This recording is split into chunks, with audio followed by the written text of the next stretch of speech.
Assalamualaikum warahmatullahi wabarakatuh. Perkenalkan, nama saya Siti Azmi Nur Najimah dengan NPM 19215181 dari jurusan Pendidikan Matematika Universitas Siliwangi.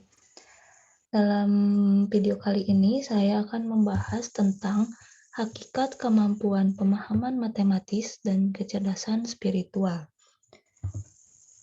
Nah, yang pertama, apa sih yang dimaksud dengan kemampuan pemahaman matematis?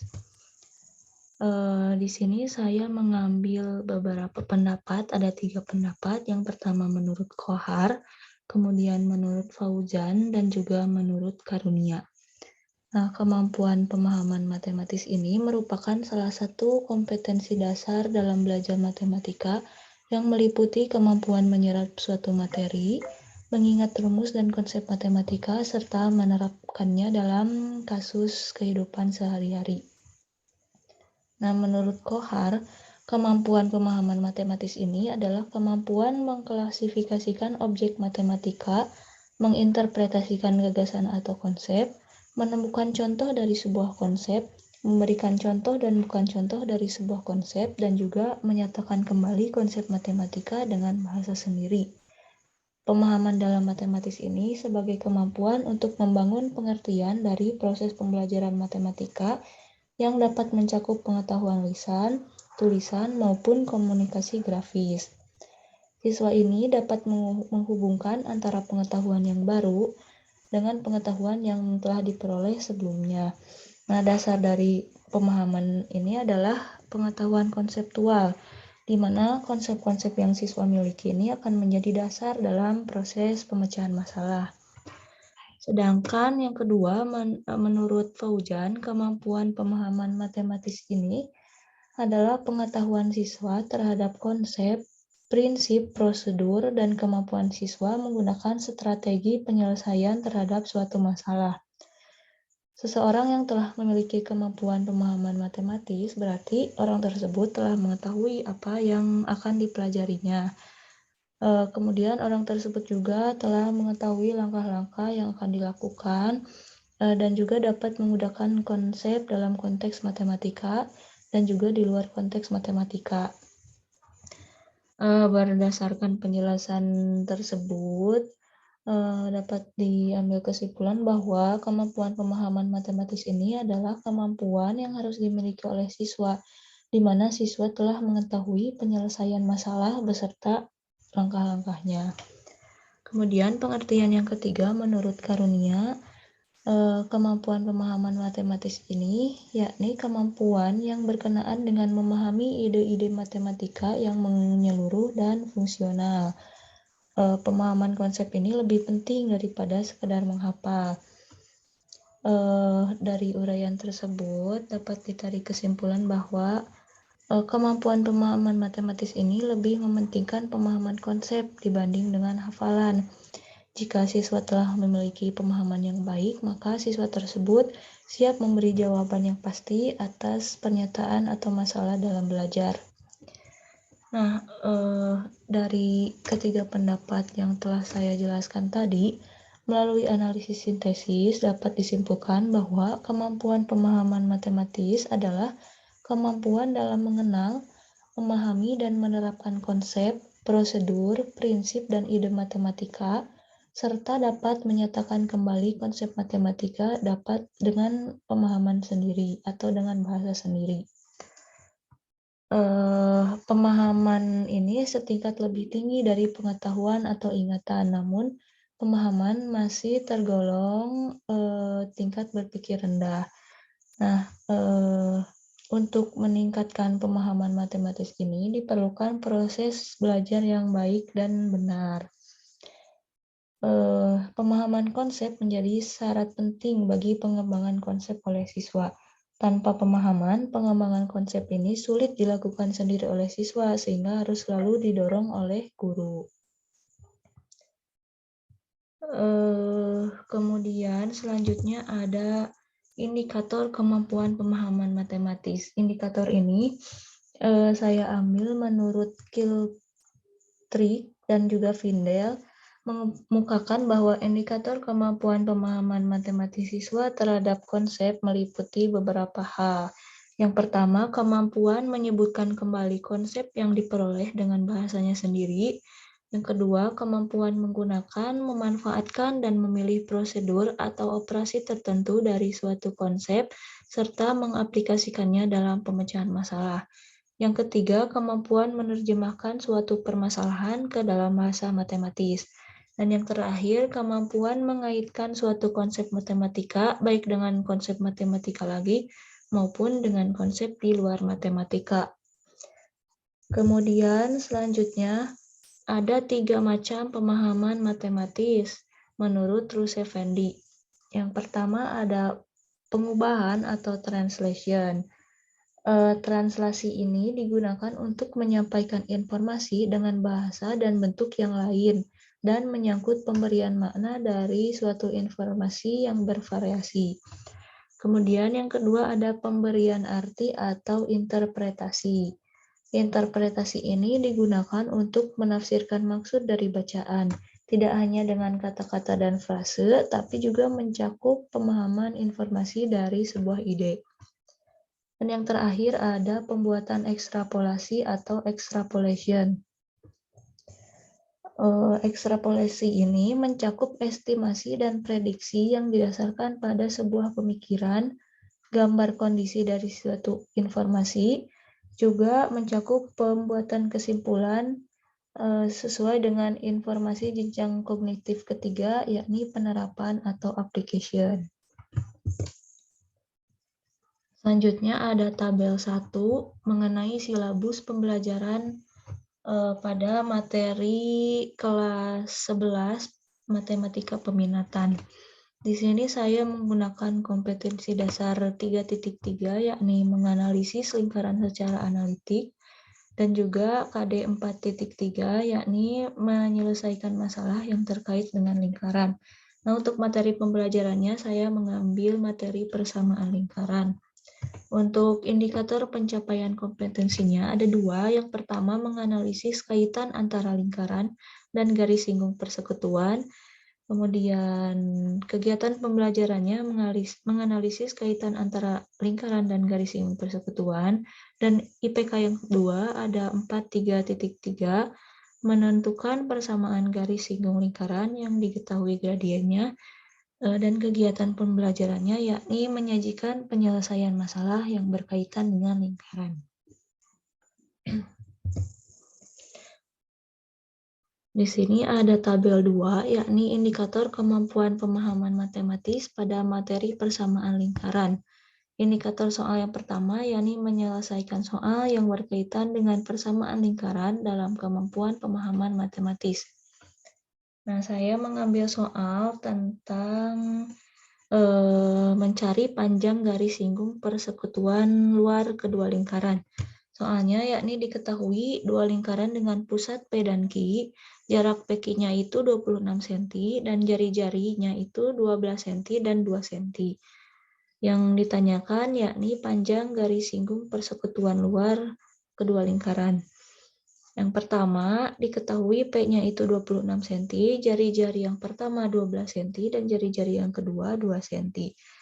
Dengan menggunakan rumus akar P kuadrat dikurangi dalam kurung jari-jari pertama dikurangi jari-jari kedua, lalu dikuadratkan, maka setelah nilainya disubstitusikan, didapat hasil bahwa panjang garis singgung persekutuan luarnya itu 24 cm. Kemudian soal yang kedua yakni menyelesaikan soal yang berkaitan dengan persamaan lingkaran dalam kemampuan pemahaman matematis.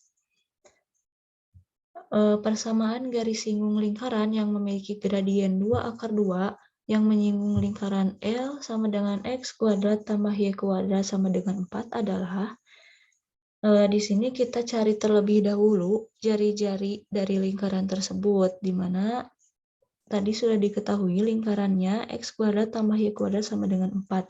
Sehingga jari-jari atau R-nya itu 2.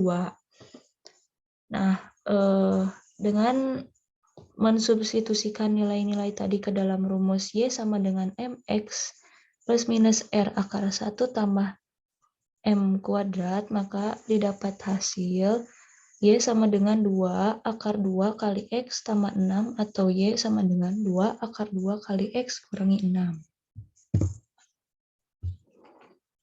Kemudian pembahasan selanjutnya tentang kecerdasan spiritual.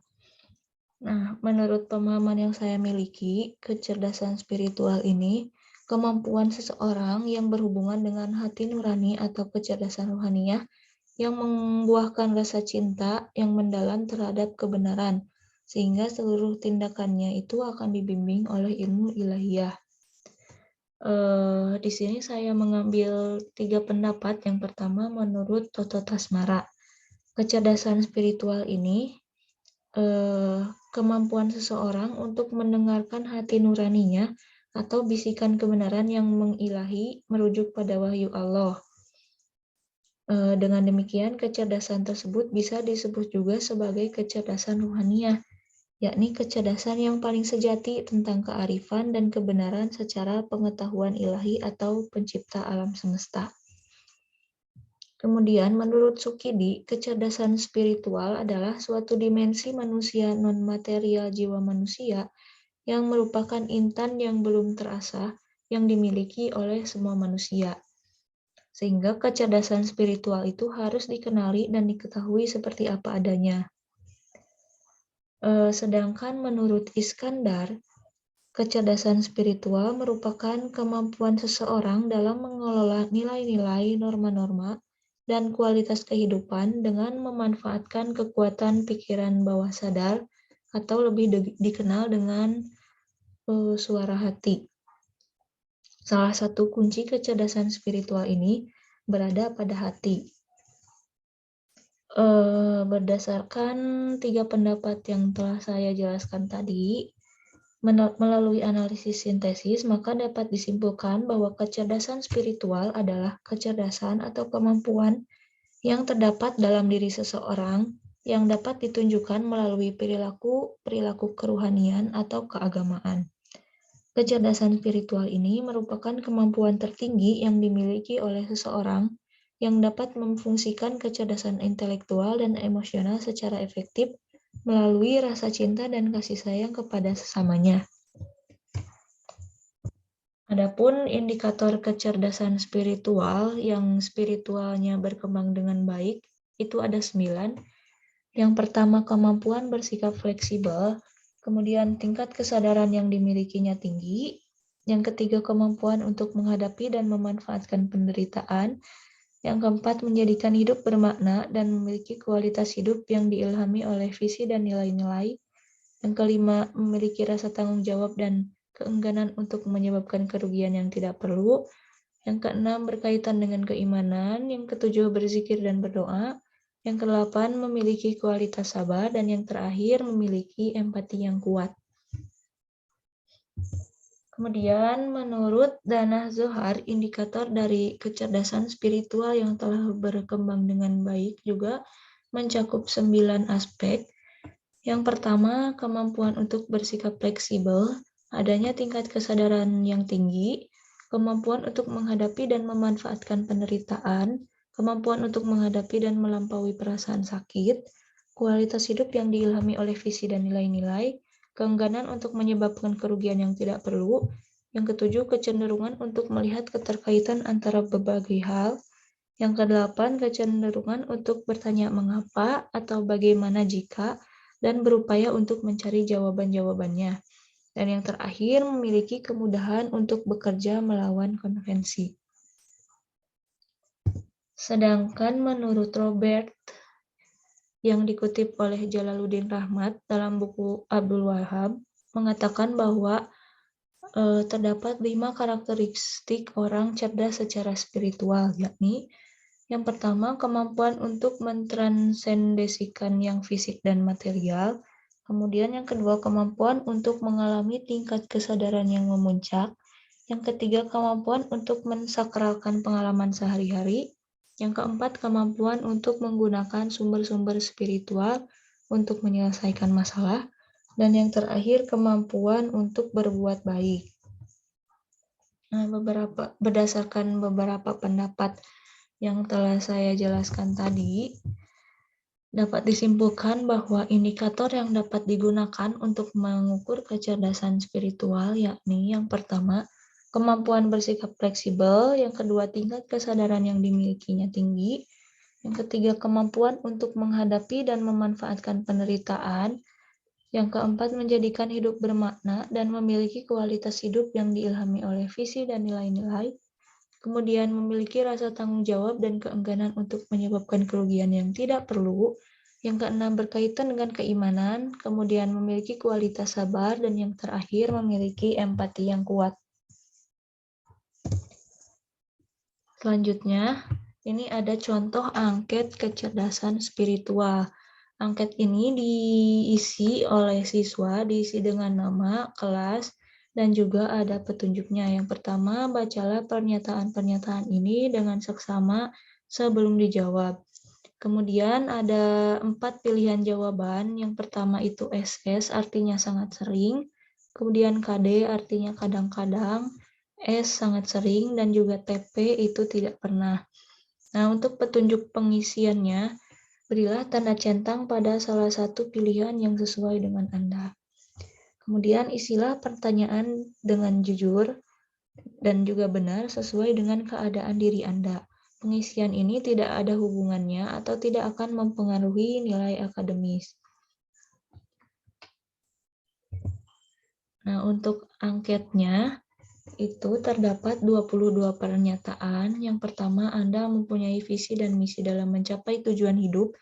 Yang kedua, Anda merasakan kehadiran Allah dimanapun Anda berada. Ketiga, Anda bersyukur saat diberikan rezeki dan nikmat oleh Allah walaupun hanya sedikit. Kemudian, Anda lupa bersyukur saat Allah memberikan nikmat kepadamu. Anda mengingat Allah baik dikala sedih maupun senang atau bahagia. Anda selalu berserah diri kepada Allah.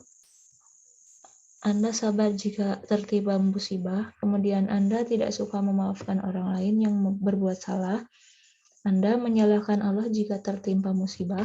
Anda tidak tega jika melihat teman dihina orang lain. Anda menghibur dan memotivasi teman yang sedang bersedih. Anda meminta maaf kepada orang lain jika berbuat salah. Kemudian jika berbuat salah kepada orang lain, Anda enggan untuk meminta maaf. Kemudian jika berjanji, Anda akan menepati janji. Kemudian Anda enggan meninggalkan sholat 5 waktu.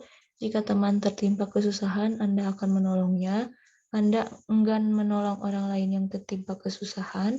Anda tidak suka menggunjing atau menghina orang lain.